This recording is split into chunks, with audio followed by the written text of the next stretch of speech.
إن الحمد لله نحمده ونستعينه ونستغفره ونعوذ بالله من شرور أنفسنا ومن سيئات أعمالنا من يهده الله فلا مضل له ومن يضلل فلا هادي له وأشهد أن لا إله إلا الله وحده لا شريك له وأشهد أن محمدا عبده ورسوله صلى الله عليه وعلى آله وصحبه وسلم تسليما كثيرا. أما بعد فإن خير الحديث كتاب الله وخير الهدي هدي محمد صلى الله عليه وسلم وشر الأمور محدثاتها وكل محدثة بدعة وكل بدعة ضلالة وكل ضلالة في النار. أعوذ بالله من الشيطان الرجيم. إن الله لا يغفر أن يشرك به ويغفر ما دون ذلك لمن يشاء. وقال تعالى واجنبني وبني أن نعبد الأصنام. وفي الحديث قال رسول الله صلى الله عليه وسلم إن أخوف ما أخاف عليكم الشرك الأصغر فسئل عنه فقال الرياء. وعن ابن مسعود رضي الله عنه أن رسول الله صلى الله عليه وسلم قال من مات وهو يدعو لله ندا دخل النار. ولمسلم عن جابر رضي الله عنه أن رسول الله صلى الله عليه وسلم قال من لقي الله لا يشرك به شيئا دخل الجنة ومن لقيه يشرك به شيئا دخل النار. محترم حاضرین و ناظرین، سب سے بڑا گناہ جس کے ذریعے اللہ رب العالمین کی نافرمانی کی جا سکتی ہے یا کی جاتی ہے، سب سے بڑا گناہ جس کے ذریعے بندہ اللہ تعالیٰ کی نافرمانی کرتا ہے وہ گناہ ہے شرک. اور اسی لیے شریعت نے شرک پر دنیا اور آخرت میں جو عذاب اور عقاب مرتب کیا ہے وہ کسی اور گناہ پہ نہیں کیا. ایک مشرک اسلام کی نظر میں مباح الدم والمال ہے، اس کا خون بہانا، اس کا مال چھیننا جائز ہے، اس کی عورتوں کو، اس کے بچوں کو قیدی بنانا جائز ہے. اور یہی وہ گناہ ہے، گناہوں کے درمیان شرک ہی وہ گناہ ہے کہ اگر آدمی یہ گناہ کرتا ہوا مر گیا، بغیر توبہ کیے ہوئے، سچی توبہ کیے بغیر مر گیا تو اس کی کبھی بخشش نہ ہوگی، وہ دائمی جہنمی ہوگا، ابد الآباد کے لیے، ہمیشہ ہمیشہ کے لیے وہ جہنم میں ہوگا.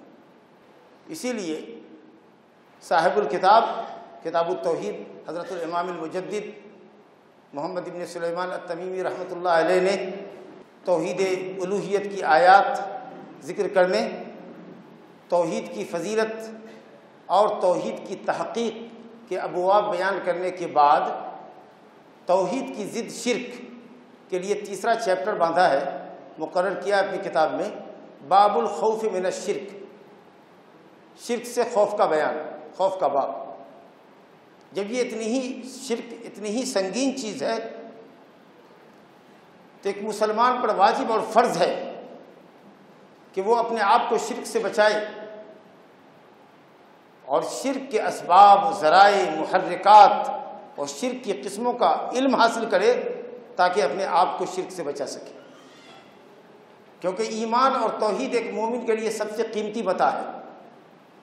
اگر یہ متاع لٹ گئی اور اس سے شرک کا ارتکاب ہو گیا تو اس کی آخرت تباہ ہو جائے گی. اس لیے ضروری ہے کہ شرک کی سنگینی کو سمجھے، اس کے محرکات، اس کے اسباب کو معلوم کرے، شرک کی قسموں کو معلوم کرے اور اپنے آپ کو شرک سے بچائے اور رب العالمین سے ہمہ وقت دعا کرتا رہے کہ اے اللہ ہم سے کبھی بھی دانستہ یا نادانستہ کوئی شرک کا کام سرزد نہ ہو. شرک کا علم، شرکیات کا علم اور شرک کے اسباب کا علم معلوم کرنا بہت ضروری ہے، کیونکہ جب تک آپ کو شرک کے متعلق علم نہیں ہوگا اس سے بچنا ممکن نہیں ہے. اس لیے توحید کی معرفت کے ساتھ ساتھ ضروری ہے کہ شرک کی معرفت بھی حاصل کیا جائے کہ شرک کیا ہے اور شرک کے انجام کیا ہے. چنانچہ صحیح بخاری اور مسلم میں حضرت حذیفہ رضی اللہ عنہ کی روایت ہے، کان الناس یسألون رسول اللہ صلی اللہ علیہ وسلم عن الخیر وکنت اسألہ عن الشر مخافۃ ان اقع فیہ. لوگ نبی صلی اللہ علیہ وسلم سے خیر کے متعلق دریافت کیا کرتے تھے اور میں اللہ کے نبی سے شر کے متعلق دریافت کیا کرتا تھا، برائیاں کیا ہیں، تاکہ میں برائیوں میں گرنے سے پڑنے سے بچ سکوں۔ غور کیجیے، اگر ایک آدمی صرف خیر ہی خیر جانتا ہو، اس کو معلوم نہیں ہے کہ دنیا میں برائی کیا ہوتی ہے اور شرک کیا ہے، تو کبھی اس کے سامنے شر آئے گا، برائی آئے گی، لیکن چونکہ وہ نہیں جانتا ہے کہ یہ شر ہے، شرک ہے، اسے بہت خطرہ ہے کہ وہ اس میں واقع ہو جائے۔ اور اگر واقع نہیں ہو سکا تو شر کے اوپر وہ انکار نہیں کر سکے گا، کیونکہ وہ جانتے ہی نہیں کہ یہ شر ہے۔ اس آدمی کی طرح جو جانتا ہو کہ یہ شر ہے اور وہ انکار کرے، چونکہ یہ بندہ نہیں جانتا کہ یہ شر ہے، اس لیے وہ انکار بھی نہیں کر سکتا، انکار منکر بھی نہیں کر سکتا ہے، خلاف شرع کام پر انکار نہیں کر سکتا ہے۔ اس لیے ضروری ہے کہ آدمی خیر کے ساتھ ساتھ شر کو بھی معلوم کرے، توحید کے ساتھ ساتھ شرک کا بھی علم رکھے، تاکہ توحید کو پختہ کرے اور شرک سے اپنا دامن بچائے۔ یہ بڑی خوبی کی بات ہے، امت کی بھلائی کی بات ہے کہ امت میں ایسے لوگ ہونے چاہیے جو شر کو سمجھ سکے، جو جاہلیت کے امور کو سمجھ سکے کہ کون سی چیز جاہلی ہے، کون سی چیز خلاف شرع ہے، یہ جاننا بہت ضروری ہے۔ اگر امت میں ایسے لوگ نہ ہوں جو جاہلیت کے امور کو سمجھتے ہوں، جن کو اسلام اور کفر کے درمیان کی تمیز نہیں ہو، سمجھ لیجئے کہ اسلامی معاشرہ تباہی اور بربادی کی طرف جا رہا ہے۔ حضرت عمر بن خطاب رضی اللہ عنہ کا قول ہے کہ انما تلقض عرى الاسلام عروة اذا نشأ في الاسلام من لا يعرف الجاہلیہ۔ اگر اسلام میں مسلمانوں کے درمیان، اسلامی معاشرے میں اگر ایسے لوگ نہ ہوں جو جاہلی امور کو سمجھ سکتے ہوں، شرکیات کیا ہے، خلاف شرع کام کیا ہے، اگر ایسے لوگ معاشرے میں نہ ہو تو سمجھ لو کہ اسلام کی گرہیں ایک ایک کر کے کھلتی چلی جائیں گی اور لوگ اسلام سے دور ہوتے چلے جائیں گے، اور جاہلی امور، شرکیات، بدعیات، رسم و رواج، خرافات مسلم معاشرے کے اندر در آئیں گے، داخل ہوتے چلے جائیں گے۔ اس لیے ضروری ہے کہ شرک کو سمجھا جائے اور شرک سے بچا جائے۔ حضرت الامام مجدد رحمۃ اللہ علیہ نے کتاب التوحید کے باب نمبر 3 میں جو باب لگایا باب الخوف من الشرک، اس میں 2 آیتیں اور 3 حدیثیں ذکر کی جو ابھی آپ کے سامنے پڑھی گئیں۔ پہلی آیت جو شرک کی مذمت میں ذکر کیا ہے، بہت مشہور آیت ہے، اکثر لوگ ہمارے جانتے ہیں اس آیت کو ماشاءاللہ۔ یہ سورہ نساء کی آیت نمبر 48 اور 116 116 2 مقام پر یہ آیت ہے۔ اعوذ باللہ من الشیطان الرجیم، ان اللہ لا یغفر ان یشرک بہ ویغفر ما دون ذلک لمن یشاء۔ بے شک اللہ شرک کو معاف نہیں کرتا، یعنی جو آدمی شرک کرتا ہوا مر گیا، اللہ رب العالمین اس کو کبھی نہ بخشے گا۔ شرک پر اگر اس کی موت ہو گئی تو اللہ فرماتا ہے کہ ایسے بندے کو اللہ نہیں بخشے گا۔ وَيَغْفِرُ مَا دُونَ ذَلِكَ لِمَن يَشَاءُ، لیکن شرک کے علاوہ جس گناہ کو جس بندے سے چاہے معاف کرتا ہے۔ اس آیت کریمہ سے یہ سمجھ میں بات آ گئی کہ جو گناہ ناقابل معافی ہے، جو کبھی نہ بخشا جانے والا ہے، وہ گناہ شرک ہے۔ کیوں ایسا؟ آخر کیوں؟ شرک ہے کیا؟ شرک اللہ، شرک کا مضمون کیا ہے؟ شرک کا مضمون، شرک کرنے والے کا مقصد کیا ہے؟ اللہ رب العالمین کی تنقیص، اللہ رب العالمین کا خالص حق جو اس کے بندوں پر واجب ہے، جس کے لیے اس نے بندوں کو پیدا کیا ہے، جس کے لیے اس نے آسمان سے کتابیں نازل کی، جس کے لیے اس نے تمام انبیاء اور رسول بھیجے ہیں، جس کے لیے اس نے پوری کائنات بنائی ہے، یعنی بندے صرف اللہ کی بندگی کریں۔ شرک کیا ہے؟ اللہ کے اس خالص حق کو اللہ سے ہٹا کر بندوں کی طرف پھیرنا، اور اس طریقے سے غیر اللہ کو اللہ کے برابر گرداننا۔ سورہ انعام آیت نمبر 1 میں اللہ تعالیٰ فرماتا ہے ثم الذین کفروا بربہم یعدلون، جو لوگ کفر کرتے ہیں اپنے رب کے ساتھ، جو لوگ اپنے رب کے ساتھ شرک کرتے ہیں، وہ جن کو شریک کرتے ہیں وہ اپنے رب کے ساتھ ان کو برابر کرتے ہیں۔ یہ شرک کیا ہے؟ پیدائش کے مقصد کے خلاف ہے، شریعت نازل کرنے کے مقصد کے خلاف ہے۔ یہ شرک اللہ رب العالمین کی مخالفت ہے، اللہ رب العالمین کی عبادت سے، اس کے سامنے ذلت اور عاجزی اختیار کرنے سے اس کی شریعت کی پاسداری کرنے سے بغاوت ہے۔ اور شرک یہ ہے کہ ایک عاجز ناتواں کمزور مخلوق کو، ایک انسان کو اللہ غنی قادر مطلق کے برابر کرنا ہے۔ وہ انسان جو اپنے نفع نقصان کا مالک نہیں، جو اپنی موت و حیات کا مالک نہیں، جس کو ایک لمحے کے بعد کیا ہونا ہے وہ معلوم نہیں، اس انسان کو، اس عاجز درمازہ فقیر محتاج انسان کو آدمی شرک کر کے اللہ قادر غنی مطلق کے برابر کرتا ہے، جس نے مخلوقات کو پیدا کیا، جو زمانے کا نظام چلاتا ہے، تمام خیر اس کے ہاتھ میں ہے، تمام معاملات اس کی طرف پلٹنے والے ہیں۔ ظاہر بات ہے کہ جب آدمی اتنا بڑا جرم کرے اور ایک عاجز کمزور درمادہ مخلوق کو اللہ رب العالمین کے برابر گردان دے، اور اللہ کو جس طرح پکارتا ہے ویسے ہی غیر اللہ کو پکارے، اور جس طریقہ سے اللہ سے فریاد کرتا ہے ویسے دوسروں سے فریاد کرے، اور جس طرح اللہ سے محبت کرتا ہے ویسے ہی محبت دوسروں سے کرے، اور جس طرح اللہ پر بھروسہ رکھتا ہے ویسے ہی بھروسہ دوسرے پر رکھے، جس طرح اللہ کی رضا اور خوشنودی کے لیے جانور ذبح کرتا ہے ویسے ہی بزرگوں کی خوشنودی کے لیے اپنے جانور ذبح کرے، ان کے نام کی نظر و نیاز نکالے۔ قسم اللہ کی، دین، شریعت، عقل، فطرت یہی کہتی ہے کہ ایسا مجرم اسی لائق ہے کہ وہ کبھی بخشا نہ جائے۔ اس سے بڑا کوئی ظلم ہو ہی نہیں سکتا، اس سے بری اور قبیح چیز کائنات میں کوئی ہو ہی نہیں سکتی۔ اس لیے وہ اللہ جو ارحم الراحمین ہے، کتب علی نفسہ الرحمہ، جس نے اپنی ذات کے اوپر رحمت کو فرض کیا ہے، جس کی رحمت اس کے غضب پر مقدم ہے، وہ رب العالمین ارحم الراحمین یہ کہہ رہا ہے کہ شرک کرنے والوں، تمہارا جرم اتنا سنگین ہے، تم اتنے عاجز کمزور مخلوق کو میرے برابر قرار دیتے ہو، تمہارا جرم اتنا سنگین ہے کہ وہ اسی لائق ہے کہ تو کبھی نہ بخشا جائے۔ اس کے علاوہ جو گناہ اللہ جس بندے سے چاہے اس کو معاف کرتے۔ یہ بات الحمدللہ ہمارے پچھلے درس میں بھی آ چکی ہے، اس سے قبل کے درس میں بھی یہ بات آ چکی ہے کہ یہ آیت بتا رہی ہے کہ شرک کے علاوہ جو بھی گناہ ہے وہ اللہ رب العالمین کی مشیت اور مرضی میں ہے، چاہے تو بندے کو معاف کر دے، اور چاہے تو عدل اور انصاف سے اگر کام لے تو گنہگار کو پکڑے اور مجرم کو کیفر کردار تک پہنچائے، جہنم میں سزا دے۔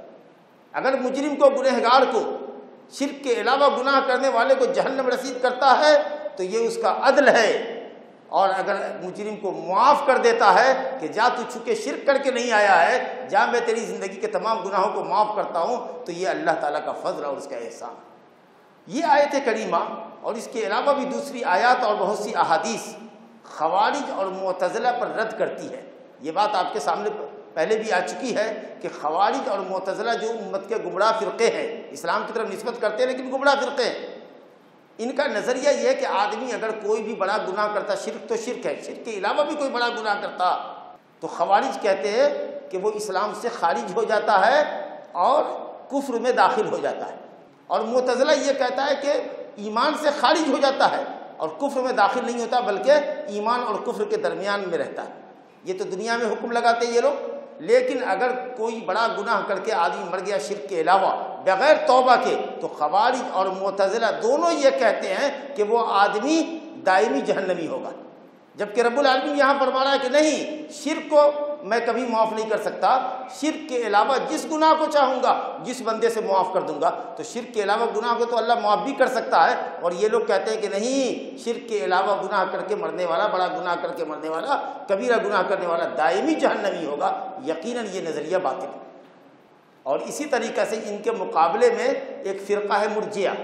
مرجیہ عمل کو ایمان سے خارج کرتا، کہتا ہے ایمان کے اندر عمل داخل نہیں ہے۔ ایک آدمی اگر اللہ کی وحدانیت پر دل میں اطمینان رکھتا ہے یا زبان سے کلمہ پڑھتا ہے، کوئی بھی عمل نہیں کرتا، ایک وقت کی نماز بھی نہ پڑھے، کبھی کا روزہ نہ رکھے کسی رمضان کا، اور اسی طریقے سے دنیا کے سارے گناہ بھی کرتا چلا جائے، تو چونکہ اس کے دل میں ایمان اور توحید ہے، اسی لیے وہ جنت میں بغیر عذاب کا مزہ چکھے ہوئے چلا جائے گا، ایک دم جنت اس کے لیے واجب ہے۔ بلکہ نعوذ باللہ وہ کہتے ہیں کہ اس گنہگار کا ایمان، اس بے ایمان کا ایمان اور حضرت ابو بکر صدیق رضی اللہ عنہ کا ایمان ایک جیسا ہے، نعوذ باللہ من ذلک۔ تو ایک طرف یہ مرجیہ فرقہ ہے جو ایمان سے عمل کو خارج ایسا کرتا ہے کہ جتنا بھی گناہ کر کے جاؤ تم اور ایک کوئی کامل الایمان دونوں ایک جگہ رہے گا، یہ بالکل عدل اور انصاف کے خلاف بات ہے۔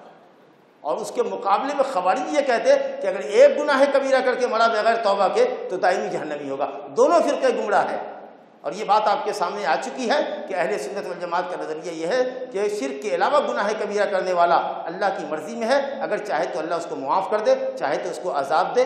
ایسا آدمی دنیا میں مومن تو کہلائے گا لیکن کامل مومن نہیں کہلائے گا، گناہ کبیرہ کرنے کو صرف فاسق کہلائے گا، ناقص مومن کہلائے گا۔ اچھا، اس آیت کو ہو سکتا ہے کہ کوئی یہ کہے کہ اللہ تعالیٰ شرک کو معاف نہیں کرے گا، اس کے علاوہ کسی گناہ کو، جس گناہ کو چاہے معاف کر سکتا ہے۔ کوئی یہ کہہ سکتا ہے کہ توبہ کرنے والے کے لیے یہ آیت ہے۔ اگر کوئی یہ کہے کہ یہ آیت توبہ کرنے والے کے لیے کہ اللہ تعالیٰ توبہ کرنے والے کے گناہوں کو معاف کرے گا، ہم بھی تو یہی کہتے۔ اگر معتزلہ خوارج یہ کہے کہ ہم بھی تو یہ کہتے کہ توبہ کرے گا تو معاف ہو جائے گا، بغیر توبہ کے مرے گا تو دائمی جہنمی رہے گا، ہم کہیں گے یہ آپ کا استدلال بالکل غلط ہے، کیونکہ یہ آیت توبہ کرنے والے کے لیے نہیں ہے۔ اگر توبہ کرنے کے لیے یہ آیت ہوگی تو توبہ کرنے سے تو شرک بھی معاف ہوگا۔ تو رب العالمین کا یہ کہنا کہ میں شرک معاف نہیں کروں گا، شرک کے علاوہ گناہ کو جس بندے سے چاہوں معاف کروں، اس کا صاف مطلب یہ کہ یہ آیت توبہ کرنے والے کے لیے نہیں ہے، کیونکہ اگر سچی توبہ کر کے آدمی مرتا ہے تو مشرک کو بھی اللہ معاف کرتا ہے، چہ جائے کہ کوئی بڑا گناہ کرنے والے کو۔ ماشاءاللہ۔ تو اب سورہ زمر کی آیت آپ کے سامنے ہونی چاہیے۔ رب العالمین فرماتا ہے قل یا عبادی الذین اسرفوا علی انفسہم لا تقنطوا من رحمت اللہ ان اللہ یغفر الذنوب جميعا انہ هو الغفور الرحیم۔ اے میرے وہ بندو جنہوں نے گناہ کر کے اپنے نفس پر حد سے زیادہ ظلم کیا ہے، ظلم ڈھایا ہے، سنو، اللہ رب العالمین تمام گناہوں کو معاف کرتا ہے، بے شک وہ بڑا بخشنے والا اور مہربان ہے۔ یہ آیت جو کہہ رہی ہے کہ تمام گناہوں کو بخشنے والا ہے، جس میں شرک بھی داخل ہے، تو یہ آیت توبہ کے لیے ہے۔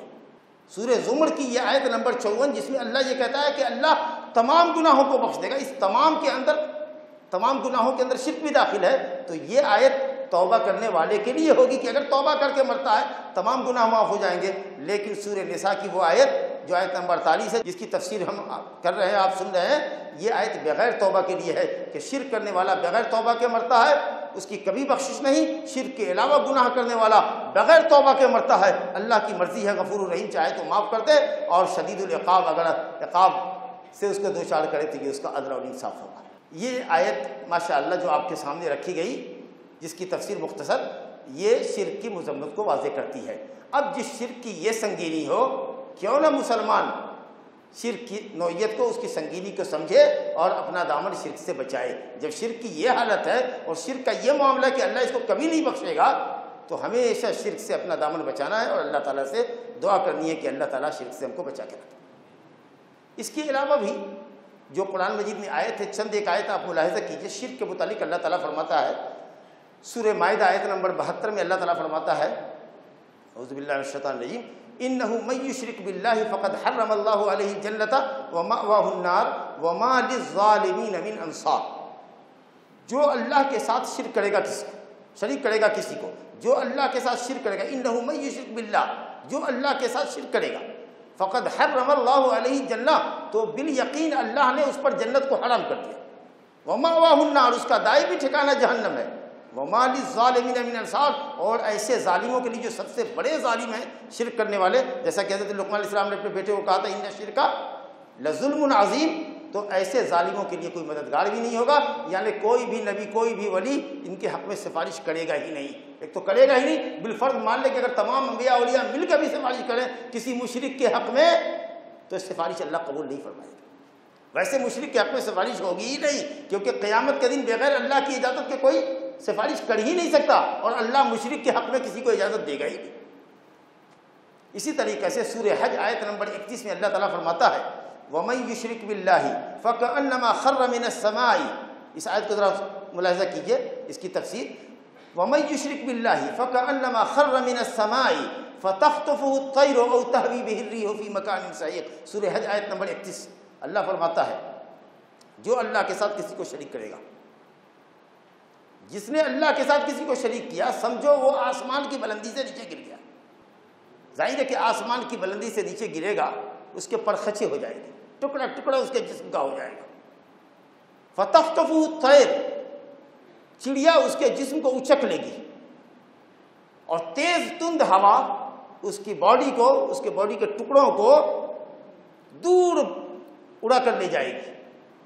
شرک کرنے والا آسمان کی بلندی سے گرا پستی پر، معلوم یہ ہوا کہ توحید کو پختہ کرنے والا اپنے ایمان اور عقیدے کی سلامتی کی وجہ سے آسمان کی بلندی پہ ہے، اور اس کے مقابلے میں شرک کرنے والا انتہائی درجے کی پستی میں ہے، اور اس کو چڑیا اچک لیتی ہے۔ تو شرک کرنے والے کو کون سی چڑیا اچکتی ہے؟ شیطان۔ وہ چڑیا جو شرک کرنے والے کو اچکتا وہ شیطان، دیکھتا ہے یہ شرک کر رہا ہے، بزرگوں میں بڑی محبت رکھتا ہے، چلو تھوڑا بزرگوں کی بزرگی کو اتنا بنا سوار کر کے اس کے سامنے پیش کرو کہ اس کو اسلام کے توحید کے صحیح ٹریک سے ہٹا دو۔ اب اس کو لیے پھر رہا ہے، اور نفس کی خواہش نفس، ہوا، وہ ہوا نہیں جو تیز ہوا ہے، مشرک کو وہ ہوا جو اس کی خواہش نفس ہے۔ ہوا کے معنی خواہش نفس۔ اللہ تعالیٰ تشبیہ دے رہا ہے کہ ٹکڑوں کو ہوا، تیز تند ہوا جس طرح اڑاتی ہے، اس کو اس کی خواہش اڑائے پھرتی ہے، کبھی اس شہر میں، کبھی اس شہر میں، کبھی وہاں، جہاں معلوم ہوتا ہے کہ جو کوئی جوگی بیٹھا ہوا ہے اور جو کوئی تودا تیار بنا ہوا ہے قبر کی شکل میں، اسی کے سامنے جھک جاؤ، یہی تمہاری مراد پوری ہوگی۔ بھاگتا پھرتا ہے پاگلوں کی طرح سے، جیسے تیز تند ہوا کسی چیز کو اڑائے پھرتی ہو، ویسے اس کی خواہش نفس اور شیطان اس کو اڑائے پھرتا ہے، اس مشرک۔ اور یہ شرک نعوذ باللہ من ذالک، یہ کتنا سنگین جرم ہے، آپ اس کو ملاحظہ کیجئے۔ سورہ زمر آیت نمبر 65 میں اللہ تعالیٰ اپنے نبی کو خطاب کر کے فرماتا ہے وَلَقَدْ أُوحِيَ إِلَيْكَ وَإِلَى الَّذِينَ مِن قَبْلِكَ لَئِنْ أَشْرَكْتَ لَيَحْبَطَنَّ عَمَلُكَ وَلَتَكُونَنَّ مِنَ الْخَاسِرِينَ۔ اے نبی، آپ کی طرف وحی کی گئی ہے، اللہ نے یہ کلام آپ کی طرف اتارا ہے، اور آپ سے پہلے کے تمام رسولوں کی طرف یہ پیغام اللہ نے بھیجا ہے۔ وَلَقَدْ أُوحِيَ إِلَيْكَ وَإِلَى الَّذِينَ مِن قَبْلِكَ، کیا لَئِنْ أَشْرَكْتَ لَيَحْبَطَنَّ عَمَلُكَ، کہ اگر تم نے شرک کیا تو البتہ تمہارے اعمال ضرور بھی ضرور، بالیقین بلا شبہ تمہارے اعمال ضائع اور برباد کر دیے جائیں گے، تمہارے اعمال اکارت ہو جائیں گے۔ وَلَتَكُونَنَّ مِنَ الْخَاسِرِينَ، اور آپ گھاٹا اٹھانے والوں میں سے ہوں گے، یعنی جہنمیوں میں سے ہوں گے۔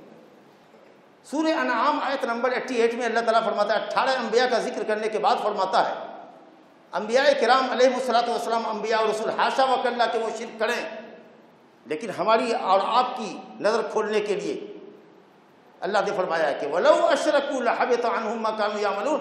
یہ بزرگ انبیاء کرام، حضرت نوح علیہ السلام، حضرت ابراہیم، حضرت موسیٰ، اللہ جلیل القدر نبیوں کا ذکر ہے۔ 18 نبیوں کے ذکر کے بعد اللہ فرماتا ہے کہ ان نبیوں کو اللہ تعالیٰ نے ہدایت دی تھی، اے نبی ان کی ہدایت کی پیروی کیجیے، اور اللہ فرماتا ہے کہ وَلَئِنْ أَشْرَكُوا، اگر یہ لوگ بھی بفرض محال مان لو کہ اگر یہ لوگ بھی شرک کریں، وَلَوْ أَشْرَكُوا، سپوز کر لو کہ اگر یہ بھی شرک کریں، لَحَبِطَ عَنْهُمْ مَا كَانُوا يَعْمَلُونَ، تو ان کے بھی عملوں کو اللہ تعالیٰ ضائع برباد کرتے ہیں۔ کتنی خطرناک چیز ہے، اس لیے دامن بچانے کی ضرورت ہے۔ اور ماشاء اللہ اسی خطرناکی کو ہمارے آپ کے تمام نبیوں کے باپ ابو الانبیاء امام الموحدین حضرت ابراہیم خلیل اللہ علیہ الصلوۃ والسلام نے اس سنگینی کو بھانپ لیا تھا اور سمجھ لیا تھا کہ شرک کتنی سنگین چیز ہے۔ چنانچہ سورہ ابراہیم آیت نمبر 35 میں اللہ رب العالمین حضرت خلیل ابونا خلیل علیہ الصلوۃ والسلام حضرت ابراہیم خلیل اللہ کی دعا کو نقل کرتا ہے کہ حضرت ابراہیم خلیل اللہ علیہ الصلوۃ والسلام نے اپنی ذریت کو، اپنے بچے کو مکہ شہر کے اندر آباد کیا تھا، اور اس کے بعد کہا تھا وَجْنُبْنِي وَبَنِيَّ أَن نَّعْبُدَ الْأَصْنَامَ۔ سورہ ابراہیم آیت نمبر 35، اے اللہ وَجْنُبْنِي وَبَنِيَّ، غور فرمائیے، ابراہیم خلیل اللہ علیہ الصلوۃ والسلام امام الموحدین ابو الانبیاء، جنہوں نے بتوں کو توڑا اور نار نمرود کو گلے لگایا اللہ کی توحید کی خاطر، اور اتنی عظیم ہستی جس نے توحید کو انتہا درجہ مکمل کیا، جو تحقیق توحید کے باب میں ہم پڑھ چکے ہیں۔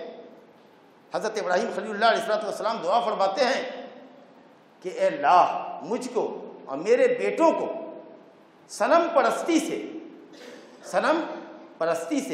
بت پرستی سے اللہ بچا کے رکھنا۔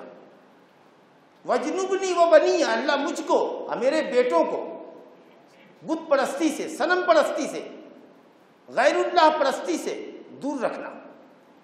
ہمارے درمیان اور بت پرستی کے درمیان آڑ دیوار کھڑی کر دینا۔ اور اللہ رب العالمین نے ابراہیم خلیل کی یہ دعا قبول فرمائی، چنانچہ ان کو اور ان کے بیٹوں کو اللہ نے محفوظ رکھا، بلکہ بیٹوں کو اللہ نے نبی بنایا۔ کہا کیوں انہوں نے دعا کی؟ آگے آیت ہے، آیت نمبر 36 میں، رب انہن اضللن کثیرا من الناس، اے میرے رب ان بتوں نے اور بتوں کی آڑ میں، بزرگوں کی آڑ میں شیطانوں نے بہت سے لوگوں کو، بھاری اکثریت کو، انسانوں کی بھاری اکثریت کو صراط مستقیم سے بہکا دیا، بھٹکا دیا ہے۔ یہ اللہ ہمیں خطرہ ہے، ڈر ہے کہ کہیں ایسا نہ ہو کہ میں اور میرے بچے بھٹک جائیں۔ تو ہماری دستگیری فرما، شرک سے بچا لے مجھ کو اور میرے بیٹوں کو۔ قسم اللہ کی، جب حضرت ابراہیم خلیل اللہ علیہ الصلوۃ والسلام کو اپنی ذات پر اور اپنے بیٹوں کی ذات کے پر شرک میں پڑنے کا، شرک میں واقع ہونے کا اندیشہ ہو سکتا ہے، تو قسم اللہ کی دنیا کا کوئی انسان یہ نہیں کہہ سکتا کہ اس سے شرک واقع نہیں ہو سکتا ہے، بلکہ شرک سے بے خوف اور نڈر وہی انسان ہوگا جو شرک رات دن کرتا ہے۔ مشرک کو شرک میں پڑنے کا کیا ڈر، وہ تو شرک کرتا ہی ہے۔ جو مومن ہے اس کو ڈر ہوتا ہے کہ کہیں ہم شرک میں تو نہیں مبتلا ہوتے، اس لیے اس کو پرواہ ہوتی ہے، وہ فکر مند ہوتا ہے۔ لیکن جو رات دن شرکیہ ہی کام کرتا ہو، جو بدعت کا جھال بجاتا ہو، اس کو بدعت سے کیا ڈرنا، اس کو شرک سے کیا ڈرنا۔ جو مومن ہوتا ہے اس کو اپنے ایمان کی پونجی بچانے کی فکر ہوتی ہے نا۔ جو شرک ہی کرتا ہے وہ کیوں شرک سے بچنا چاہے گا؟ لوگ کہتے ہیں اس امت میں شرک نہیں ہو سکتا، ہم لا الہ الا اللہ پڑھنے والے لوگ ہیں۔ جب حضرت ابراہیم خلیل اللہ کو شرک کا ڈر ہو سکتا ہے کہ ان سے شرک ہو سکتا ہے، اگر اللہ نہ بچائے تو کوئی بچ نہ سکے، ہم یہ کہیں ہم لا الہ الا اللہ پڑھتے ہیں، ہم سے شرک نہیں ہوتا ہے؟ ابراہیم تیمی رحمۃ اللہ علیہ فرماتے ہیں وَمَن يَأْمَنُ الْبَلَاءَ بَعْدَ ابراہیم، جب ابراہیم کو اپنے اوپر فتنے کا ڈر ہو سکتا ہے تو کون بلا اور فتنے سے محفوظ ہو سکتا ہے؟ اللہ۔ رسول گرامی صلی اللہ علیہ وسلم کی دعاؤں کو دیکھیے، صحیح مسلم میں روایت آئی ہے کہ نبی صلی اللہ علیہ وسلم بکثرت یہ دعا فرماتے تھے، یا مقلب القلوب ثبت قلبی علی دینک وعلی طاعتک، اے دلوں کو الٹ پھیر کرنے والے اللہ، اے مولا تو میرے دل کو اپنے دین پر، اپنی خالص بندگی پر جمع دے۔ یہ نبی صلی اللہ علیہ وسلم دعا کر رہے ہیں کہ اب میرے دل کو اللہ تعالیٰ اپنی خالص بندگی پر جمع دے۔ کہا گیا کہ اے اللہ کے رسول کیا دل بھی الٹ پلٹ ہوتا ہے؟ کہا بالکل، بندوں کے دل اللہ کی انگلیوں میں سے 2 انگلی کے درمیان ہیں۔ پھر یہ آیت صفات کی آ گئی کہ اللہ کے پاس ہاتھ ہے، اللہ کے پاس انگلی بھی ہے۔ کیسی انگلی ہے؟ یہ کیسی کا سوال مت کرو، بس انگلی ہے، اور 2 انگلیوں کے درمیان بندوں کے دل ہے۔ یقلبها کیف یشاء، وہ جیسے چاہتا ہے بندوں کے دلوں کو الٹ پھیر کرتا ہے۔ جس کے دل کو چاہے توحید پر قائم رکھے، جس کے دل کو چاہے توحید سے ہٹا دے۔ اس لیے نبی صلی اللہ علیہ وسلم دعا فرماتے تھے یا مقلب القلوب ثبت قلبی علی دینک وعلی طاعتک، اے دلوں کو الٹ پلٹ کرنے والے ہمارے دل کو دین کے اوپر اور اپنی اطاعت کے اوپر، اپنی خالص توحید کے اوپر جما دے۔ بزرگوں دوستو، جو ہمارے باب میں حدیثیں آئی ہے باب الخوف من الشرک کے اندر، اس میں پہلی حدیث یہ ہے کہ رسول گرامی صلی اللہ علیہ وسلم نے فرمایا اخوف ما اخاف علیکم الشرک الاصغر، سب سے زیادہ صحابہ کرام کو خطاب کر رہے ہیں، بہت نازک مقام ہے، ذرا استنباط دیکھیے گا۔ سب سے زیادہ جس چیز کا صحابہ کرام کو نبی صاحب فرما رہے ہیں کہ مجھے سب سے زیادہ تم لوگوں پر جس چیز کا خوف گزرتا ہے وہ یہ ہے شرک اصغر میں تم مبتلا ہو جاؤ گے۔ سب سے زیادہ مجھے تم لوگوں پر شرک اصغر کا خوف ہوتا ہے۔ فقیل لہ یسئل عنہ، آپ سے پوچھا گیا کہ شرک اصغر کیا ہے؟ تو نبی صاحب نے فرمایا الریا، دکھاوا، نام و نمود۔ اس حدیث کی تھوڑی سی تشریح کرنے سے پہلے میں آپ کو بتاؤں کہ یہ حدیث امام محمد نے اپنی کتاب کے اندر راوی کے نام کے بغیر، اور یہ حدیث کہاں کی ہے اس کے بغیر ذکر کیا ہے کتاب میں۔ وفی الحدیث، حدیث میں ایسا آیا ہے، یہ حدیث پوری نقل کی۔ یہ حدیث مسند احمد کی اور طبرانی کی، اور اس کی روایت ہے محمود بن ربی سے۔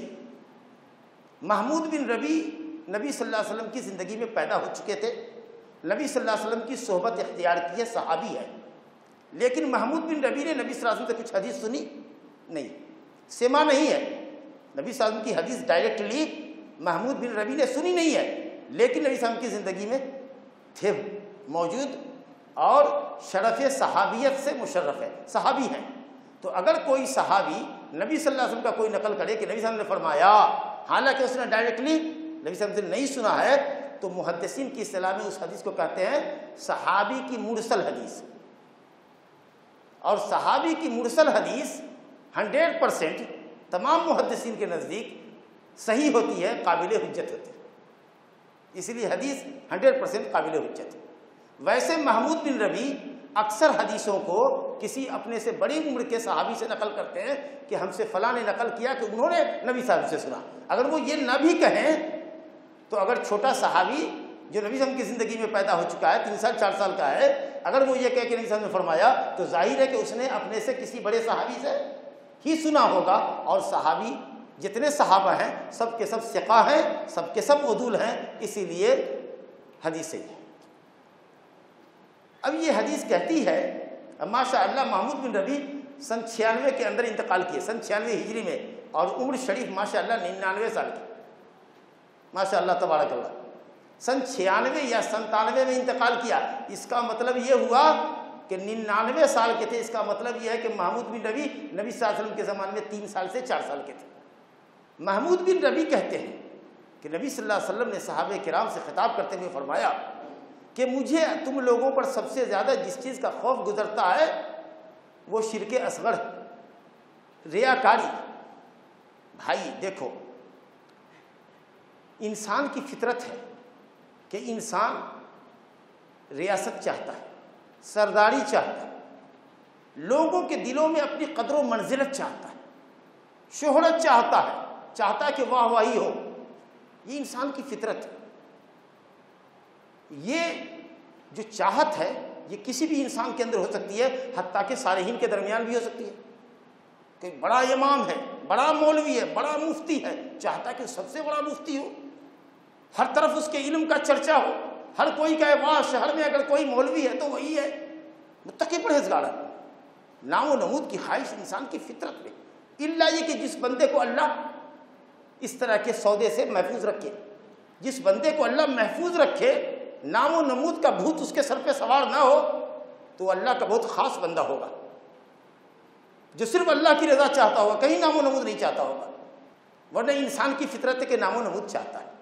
تو نبی صلی اللہ علیہ وسلم کو بھی اپنے صحابہ پہ خوف گزرا کہ یہ جو مومنین کا سب سے بہتر قافلہ ہے، سب سے بہتر جماعت ہے، چونکہ یہ خواہش انسان کے دل میں پنپتی ہے نام و نمود کی، ہو سکتا ہے کہ ہمارے صحابہ میں سے کسی کے دل میں یہ پنپے، اس لیے شرک اصغر کی سنگینی سے آپ نے واضح کیا، کہا کہ مجھے تم لوگوں پر شرک اصغر کا خوف ہوتا ہے، یعنی دیکھو ریاکاری زندگی میں نہ آنے پائے۔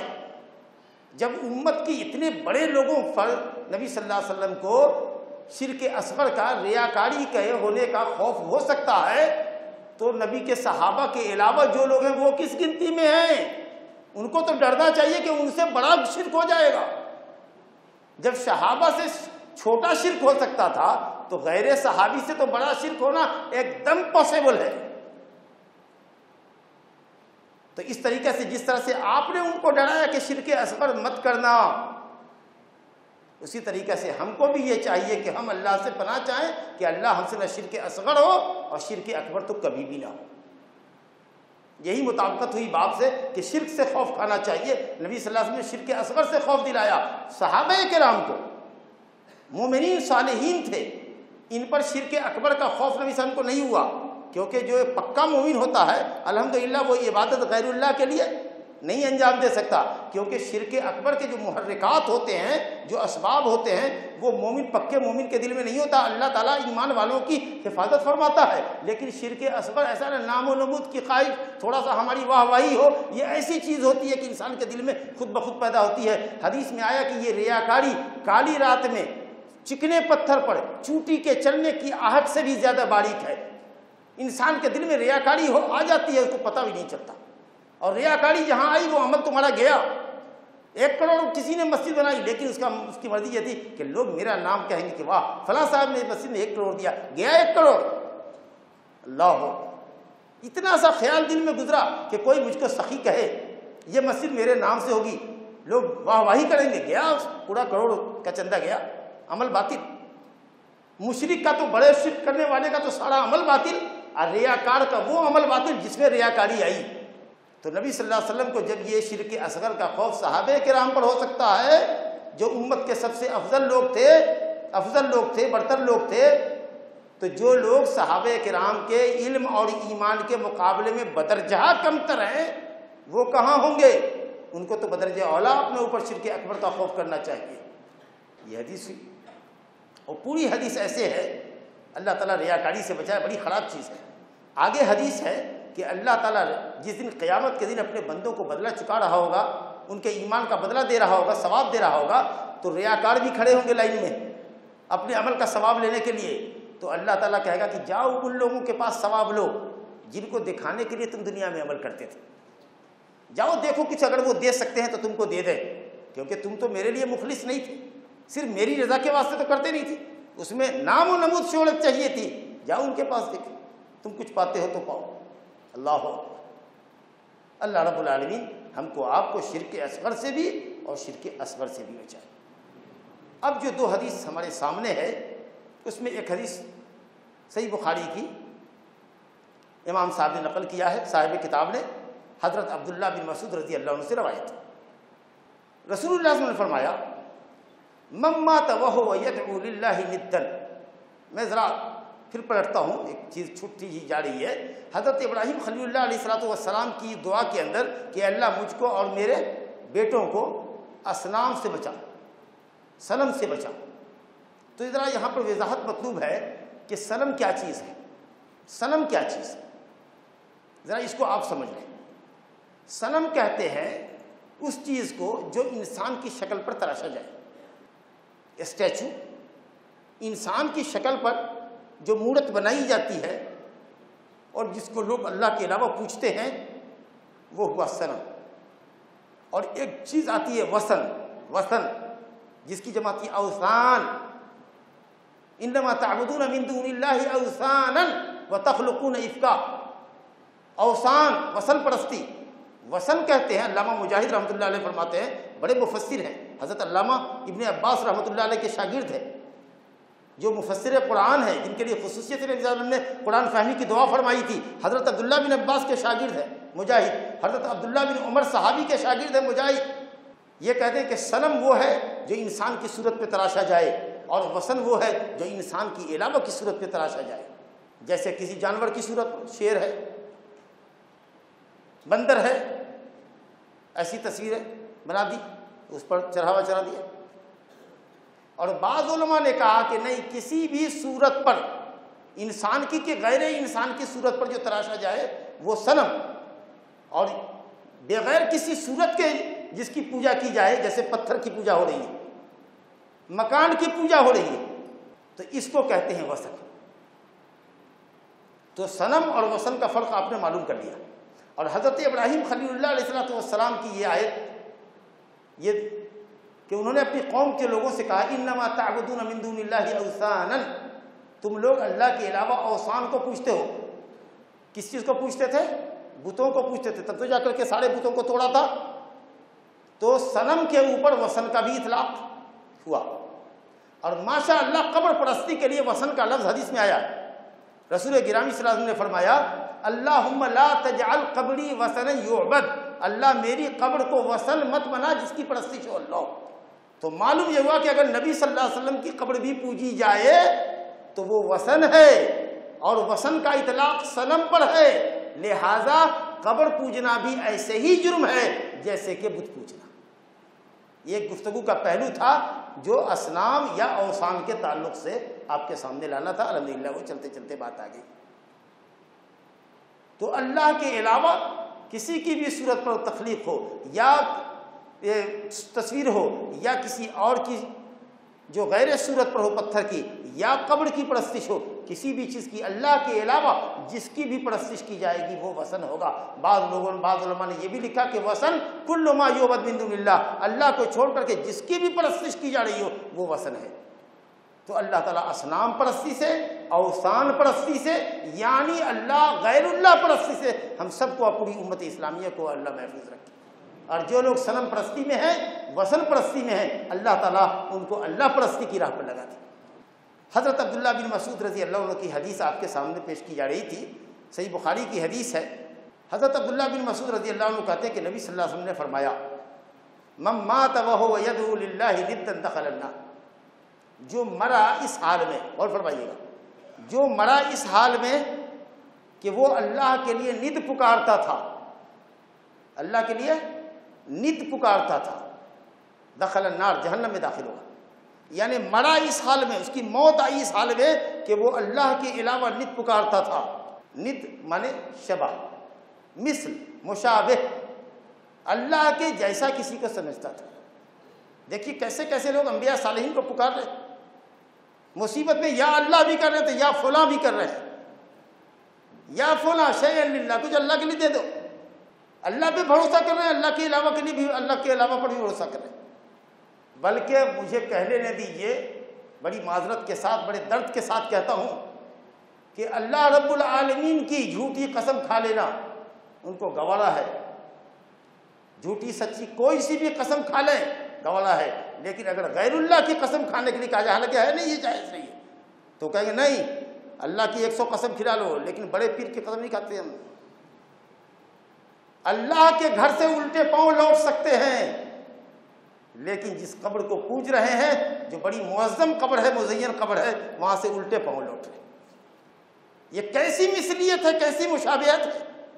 رب العالمین فرماتا ہے فَلَا تَجْعَلُوا لِلَّهِ أَنْدَادًا وَأَنْتُمْ تَعْلَمُونَ، تم جانتے ہو کہ اللہ نے تم کو پیدا کیا، اکیلے پیدا کیا، روزی دیتا ہے، مارتا جلاتا ہے، تمہارے تمام امور کو انجام دیتا ہے، جو تمہارے نفع نقصان کا مالک ہے، اللہ اکبر۔ اور اس اللہ کے برابر، اس کے مثل، اس کے نظیر تم ایسے لوگوں کو بناتے ہو جو اپنے نفع نقصان کے مالک نہیں ہیں، وہ دوسروں کا کیا بھلا کریں گے، جو خود محتاج ہوئے دوسرے کا، بھلا اس سے مدد کا مانگنا کیا؟ وہ کیا ہے جو نہیں ہوتا خدا سے، جسے تم مانگتے ہو اولیاء سے؟ اللہ کے علاوہ کو تم نے ند بنا لیا، اللہ کے برابر قرار دیا۔ اب اس عقیدے کے بعد اگر کوئی مرے گا، بتاؤ اس کا کہاں ٹھکانہ ہوگا؟ اس کا دائمی ٹھکانہ جہنم ہوگا۔ ارے ایک اللہ غالب ہے، مقتدر ہے، وہی موتی ہے، وہی مانع ہے، وہی معز ہے، وہی مذل ہے، جس کو چاہے عزت دے، جس کو چاہے ذلت دے، جس کو چاہے جو اپنے رحمت سے دے دے۔ ما یفتح اللہ للناس من رحمت فلا ممسک لها وما یمسک فلا مرسل له من بعدہ۔ سورہ فاطر آیت نمبر 2 میں اللہ فرماتا ہے کہ وہی اللہ ہے جس کے اوپر اگر اپنی رحمت کا دروازہ کھول دے تو کوئی اللہ کے علاوہ اس کو بند نہیں کر سکتا، اور جس سے اللہ اپنی رحمت کا دروازہ بند کر دے، قسم اللہ کی سارے اولیاء اور انبیاء مل کے بھی اللہ کے بند رحمت کے دروازے کو کھول نہیں سکتے۔ اور تم نے اللہ کے بندوں کو اللہ کا جز بنا دیا، اللہ کے بندوں کو اللہ کے مثل اور اللہ کا مشابہ بنا دیا۔ اللہ رب العالمین فرماتا ہے ان کل من فی السماوات والارض الا آتی الرحمن عبدا، سورہ مریم میں اللہ فرماتا ہے کہ آسمان اور زمین میں جتنے بھی ہیں وہ سب کے سب قیامت کے دن غلام بن کے آئیں گے، محتاج بن کے آئیں گے، کوئی داتا نہیں ہوگا، نہ کوئی داتا ہے، سب اللہ کے پاس غلام بن کے آؤ گے، محتاج ہو کے آؤ گے۔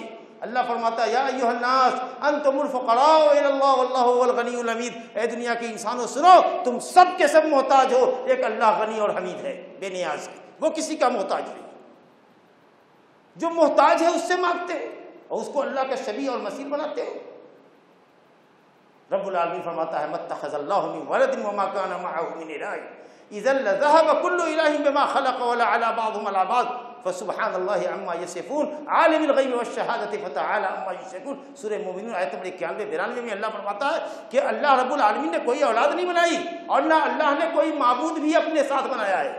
جس کو تم معبود سمجھتے ہو، کسی کو اللہ نے معبود نہیں بنایا، وگرنہ اللہ کے علاوہ کوئی معبود ہوتا، اللہ کے علاوہ کسی نے کچھ اور پیدا کیا ہوتا تو سب معبود اپنی اپنی رچناؤں کو، اپنی اپنی مخلوق کو لے کر الگ ہو جاتا، جیسے اسٹیٹ الگ ہوتے ہیں نا، سب ہوتا نہیں یہ میرا پیدا کیا ہوا، میں ادھر رہتا ولا علی بعضهم علی بعض، اور ایک معبود دوسرے معبود پہ چڑھ جاتا۔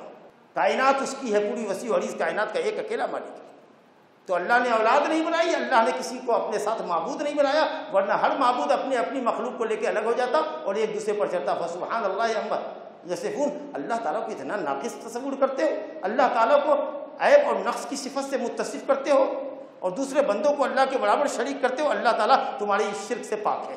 عالم الغیب والشہادہ، وہ غیب کا جاننے والا ہے، وہ حاضر کا جاننے والا ہے۔ فتعالی عما یشرکون، وہ تمہارے شرکیہ عقائد سے بالکل بلند تر ہے، پاک تر ہے، پاکیزہ تر ہے، مقدس ہے، منزہ ہے، مبرہ ہے۔ اللہ۔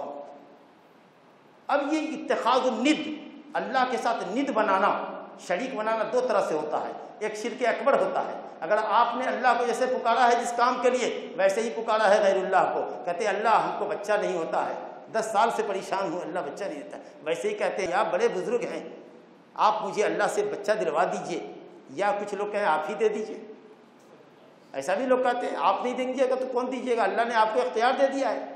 اگر آپ یہ بھی کہتے ہیں اللہ سے دلوا دیجئے تو وہ بڑا شرک ہے، یہی بڑا شرک ہے کہ آپ اموات کا وسیلہ لے رہے ہیں۔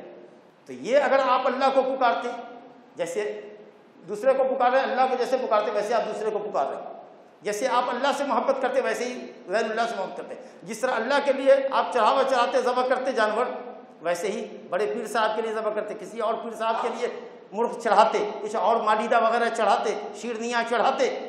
اگر اس طرح کا ند آپ نے بنایا ہے، کسی کو اللہ کے ساتھ شبیہ بنایا ہے، اللہ کے لیول کا بنایا ہے، تو یہ شرک اکبر ہے، اور اس عقیدے پر اگر کوئی مرتا ہے دائمی جہنمی ہوتا ہے۔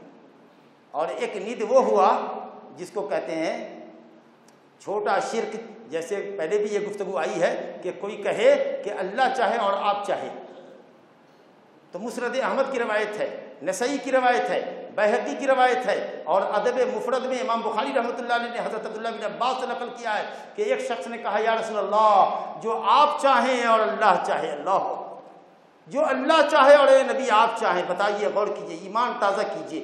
لوگ کہتے ہیں یہ کیا بات ہوئی، اس کو تم شرک کہتے ہو، یہ کون سی بات ہے، اللہ چاہے آپ چاہیے، یہ کون سا شرک ہے؟ ارے یہ تو ہم کسی اور کے لیے کہتے ہیں، کہنے والے نے نبی صلی اللہ علیہ وسلم سے کہا کہ اللہ کے نبی جو اللہ چاہے اور جو آپ چاہیے، تو نبی صلی اللہ علیہ وسلم نے فرمایا اجعلتنی للہ ندن، اجعلتنی للہ ندن، یہی لفظ ند ہے، تم نے مجھ کو اللہ کا ند بنا دیا، شریک کر دیا، اللہ کے برابر گردان دیا، بل ماشاء اللہ وحدہ، کہا کہ صرف وہی ہوگا جو صرف اللہ چاہے گا۔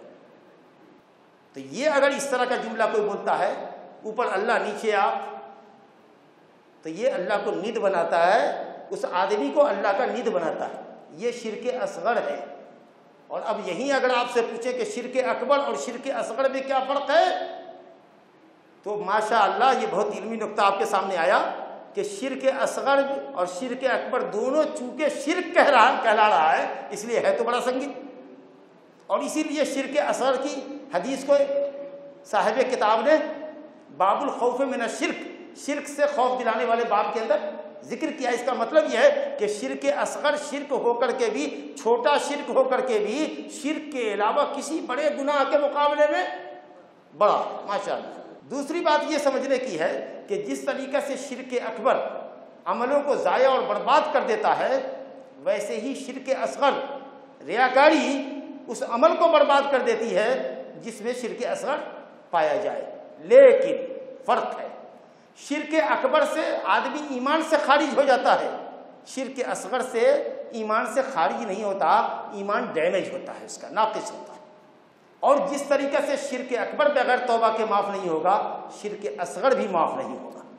تب اگر آپ سے کوئی یہ پوچھے کہ اگر ایک آدمی شرک اکبر لے کے مر گیا بغیر توبہ کے، تو اس کا ٹھکانہ تو دائمی جہنمی ہے۔ ایک آدمی شرک اصغر لے کے مر گیا بغیر توبہ کے، تو تم کیا کہو گے؟ ہم جواب دیں گے انشاءاللہ کہ وہ دائمی جہنمی نہیں ہوگا، کیونکہ اسے شرک اکبر نہیں کیا۔ اللہ تعالیٰ کی یہاں میزان عدل ہوگا، اس کے گناہوں کو اور شرک اصغر کو اللہ پلڑے میں رکھے گا، اور اس آدمی کی نیکیوں کو اللہ رب العالمین پلڑے میں رکھے گا، وزن کرے گا، جس کا پلڑا جدھر جھک جائے ادھر جاؤ۔ اور اگر شرک اصغر والے کے گناہوں کے ساتھ شرک اصغر بھی ہے پلس گناہ بھی ہے، وہ پلڑا جھک گیا تو جہنم میں جائے گا۔ لیکن چونکہ شرک اکبر سے اس کا دامن پاک ہے، اللہ رب العالمین ایک نہ ایک دن اس کو جہنم سے نکال کر کے جنت میں داخل کرے گا۔ ماشاءاللہ تبارک اللہ، یہ حدیث آپ کے سامنے ند کے تعلق سے آگے۔ اور ایک آخری حدیث جو اس باب کی ہے، صحیح مسلم میں حضرت جابر بن عبداللہ انصاری رضی اللہ عنہ سے روایت ہے۔ ماشاءاللہ حضرت جابر بن عبداللہ ابن عمر ابن حرام انصاری بزرگ صحابی ہے، صحابی جلیل ہے، اور یہ بھی صحابی ہیں اور ان کے والد بھی صحابہ ہیں، اور جنگ احد میں شہید ہوئے، اتنے ٹکڑے ہوئے جسم کے ان کے والد عبداللہ کہ انگلی کے پور سے ان کی پھوپھی نے پہچانا کہ یہ ہمارا بھائی ہے عبداللہ، بڑی فضیلت ہے ان کے والد کی۔ اور آپ نے فرمایا کہ کیوں روتی ہو، ان کو تو فرشتوں نے غسل دلایا ہے۔ بڑی زبردست فضیلت ہے حضرت جابر کے والد کی۔ اور حضرت جابر کے والد انتقال کرے تھے تو بہت قرض چھوڑ کے گئے تھے، اور 6 بہنیں چھوڑ کے گئے تھے، تو حضرت جابر نے اپنی بالغ بہنوں کی دیکھ ریکھ کے لیے بیاہی عورت سے، سیبہ سے شادی کی تھی، کنواری سے نہیں کی۔ نے کہا کہ کنواری سے کیوں نہیں کیا؟ زیادہ دلچسپی کا ذریعہ ہوتا، تم اس سے لطف اندوز ہوتے، وہ تم سے لطف اندوز ہوتی، تم اس سے کھیلتے، وہ تم سے کھیلتی۔ آپ نے کہا رسول اللہ میری 6 بالغ بہنیں ہیں، میں نے نہیں پسند کیا کہ اسی عمر کی عورت لے آؤں، میری بہنوں کی تربیت اور پرورش کون کرتا، دیکھ ریکھ کون کرتا، اس لیے میں نے بہنوں کی خاطر شادی شدہ عورت سے، تجربہ کار عورت سے شادی کیا۔ اللہ ہو، یہ حضرت جابر بن عبداللہ انصاری رضی اللہ عنہ ہیں، مکثرین صحابہ میں سے ہیں، بہت زیادہ کثرت سے روایت حدیث بیان کرنے کا ان کو شرف حاصل ہے۔ 70 کے بعد ان کا انتقال ہوا ہے اور ماشاء اللہ تبارک اللہ ان کی عمر 94 سال ہے۔ حضرت جابر بن عبداللہ انصاری رضی اللہ عنہ روایت کرتے ہیں، صحیح مسلم میں روایت ہے، دیکھو انسان کی جنت اور جہنم اس سے کتنی قریب ہے، اس حدیث کے اندر ملاحظہ کرو۔ نبی کریم صلی اللہ علیہ وسلم فرماتے ہیں من لقی اللہ لا یشرک بہ شیئا دخل الجنہ ومن لقیہ یشرک بہ شیئا دخل النار، جو اللہ تعالیٰ سے ملاقات کرے اس حال میں کہ اس نے اللہ کے ساتھ کسی کو شریک نہیں ٹھہرایا تھا تو وہ جنت میں داخل ہوگا۔ جس نے اللہ کے ساتھ کسی کو نہیں شریک ٹھہرایا، نہ شرک اکبر کیا نہ شرک اصغر کیا، اور ماشاء اللہ اس کے ساتھ ساتھ واجبات اور فرائض بھی بجا لائے اور گناہوں پر اصرار کرتا ہوا نہیں مرا، انشاءاللہ دخول اول جنت میں پائے گا۔ جس نے اللہ کے ساتھ کسی کو شریک نہیں کیا مرا مگر گناہوں میں ملوث تھا، چلو گناہوں پر، بڑے گناہوں پر اصرار کرتا ہوا مرا لیکن الحمدللہ شرک سے محفوظ رہا تو اللہ کی مرضی میں ہوگا، چاہے تو بخش دے چاہے تو عذاب دے کر کے جنت میں نکالے۔ لیکن جو شرک کیے بغیر مرے گا، اہل سنت والجماعت کا اتفاق ہے کہ وہ آدمی ایک نہ ایک دن جنت میں ضرور جائے گا۔ لیکن دوسرا جملہ ومن لقیہ یشرک بہ شیئا، جو اللہ تعالیٰ سے اس حالت میں ملاقات کرتا ہے کہ وہ اس کے ساتھ شرک کر کے مرا ہے، جو مرا اس حال میں کہ وہ شرک کرتا ہوا گیا، دخل النار، تو وہ جہنم میں داخل ہوگا۔ اگر شرک اکبر کر کے مرا ہوگا بغیر توبہ کے، ہمیشہ ہمیشہ کے لیے جہنم میں رہے گا۔ اب یہ مشرک کوئی بھی ہو سکتا ہے، اہل کتاب کا ہو، آج یہودی ہو، عیسائی ہو، محمد صلی اللہ علیہ وسلم کی نبوت کے بعد، رسالت کے بعد عیسائیت اور یہودیت کا خاتمہ ہو چکا، کینسل ہو گیا۔ اب اگر کوئی نبی صلی اللہ علیہ وسلم کے بعد یہودی یہودی رہا، عیسائی عیسائی رہا، اگر وہ یہودی عیسائیت پر مرتا ہے، کوئی بت پرستی پہ مرتا ہے، کوئی مسلمان کہلا کے غیر اللہ پرستی پہ مرتا ہے، شرک اور ارتداد کا کام کرتا ہے، جو جتنے بھی مشرک ہیں، جس کوالٹی کے ہوں، جس ملک کے ہوں، جس دھرم کے ماننے والے ہوں، اگر ان کی زندگی میں شرک اکبر ہے اور بغیر توبہ کیے ہوئے مرتے ہیں تو اس کا ٹھکانہ نرک ہے، جہنم، ہمیشہ کے لیے وہ نرک میں رہے گا، جہنم میں رہے گا۔ ومن لقیہ یشرک باللہ شیئا، جو مرے اس حال میں کہ اللہ کے ساتھ دوسرے کو شریک کرتا تھا وہ جہنم میں جائے گا۔ تو مشرک کے لیے سدا کی جہنم اور موحد کے لیے ہمیشہ کی جنت، کب؟ جبکہ وہ شرک اصغر سے بھی بچے، بڑے گناہوں پر اصرار کر کے بھی بچے۔ لیکن اگر بڑے گناہوں پر اصرار کر کے بھی مرا ہے اور ماشاء اللہ مشرک نہیں ہے، شرک اس نے نہیں کیا ہے، تو اللہ چاہے تو اس کو اول جنت میں داخل کر دے، جہنم سے ایک دم ٹوٹلی بچا لے، مکمل بچا لے، اور چاہے تو کچھ دن کے لیے جہنم میں اس کو ڈالے اور اس کے بعد پھر ایمان اور توحید کی بدولت اس کو اس میں داخل کر دے۔ اب میں آپ کو یہاں ایک نقطے کی بات بتا دوں، سلف صالحین کے اندر اس مسئلے میں اختلاف ہے۔ کچھ علماء یہ کہتے ہیں کہ جہنم ختم ہو جائے گی، اور اکثر مفسرین، محدثین اور علماء اسلام کہتے ہیں کہ جہنم کبھی نہیں ختم ہوگی۔ تفصیل میں جانے کا موقع نہیں، مگر اس میں دو بیچ کی ایک رائے جو علماء کی ہے وہ بہت اچھی ہے کہ جہنم کا وہ طبقہ جس میں شرک اکبر کرنے والے جائیں گے وہ ادھر ہمیشہ رہیں گے، وہ جہنم کبھی نہیں ختم ہوگی، ابد الآباد ہمیشہ ہمیشہ کے لیے ہوگی۔ لیکن جہنم کا وہ طبقہ جس میں مومن، موحد، گنہگار جائے گا، جس کا دامن شرک سے بچا ہوگا، تو ایسے مومنوں کو اللہ تعالیٰ اگر جہنم میں داخل کرتا ہے تو سزا بھگتنے کے بعد وہ نکلو، چلو آج تم نکلے، کل وہ نکلا، پرسوں وہ نکلا، یہاں تک کہ جب وہ طبقہ جو ایمان والے گنہگاروں سے بھرا ہوا تھا، جب وہ 1 بائی 1 سب نکل گئے تو اب اس میں کوئی مومن موحد گنہگار بچا نہیں، تو اللہ تعالیٰ اس جہنم کے اس طبقے کو ختم کر دے گا۔ ماشاءاللہ تبارک اللہ، یہ بات اچھی ہے کہ جہنم کا وہ طبقہ جس میں مومن موحد گنہگار ہوگا، جو اپنے ایمان کی بدولت آخر میں جنت میں لے آیا جائے گا، وہ طبقہ ختم ہو جائے گا۔ جس میں مشرک شرک اکبر رہے گا، چاہے وہ کسی بھی قوم کا ہو، یہودی ہو، عیسائی ہو، بت پرست ہو یا قبر پرست ہو، کوئی بھی اللہ کے علاوہ غیر اللہ پرست ہو اور اسی عقیدے پر بغیر توبہ کیے ہوئے مرتا ہے، وہ ادھر دائمی طور پر جہنم میں رہے گا۔ اور آخری پوائنٹ کی بات یہ کہ حدیث میں آیا کہ جو مرا اس حال میں کہ اللہ کے ساتھ کسی کو شریک نہیں کرتا تھا وہ جنت میں داخل ہوگا۔ تو کیا صرف شرک سے بچنا جنت میں جانے کے لیے توحید پہ نہ ہو؟ نہیں، شرک سے بچنے کا تقاضا ہی یہ ہے کہ وہ توحید پہ، شرک سے بچتے ہوئے اللہ کی خالص بندگی کرتا ہو، اور بندگی بھی نبی صلی اللہ علیہ وسلم کے طریقے کے مطابق کرتا ہو۔ شرک کی نفی توحید کا تقاضا کرتی ہے اور توحید رسالت کا تقاضا کرتی ہے۔ اگر کوئی آپ سے کہے کہ جس نے وضو کیا اس کی نماز صحیح ہو گئی، تو سیدھی بات ہے کہ آپ کہیے گا کہ کیا وضو کرنے سے نماز صحیح ہو جاتی؟ بلکہ نماز کے جملہ شرائط کو پورا کرے گا تو نماز صحیح ہوگی۔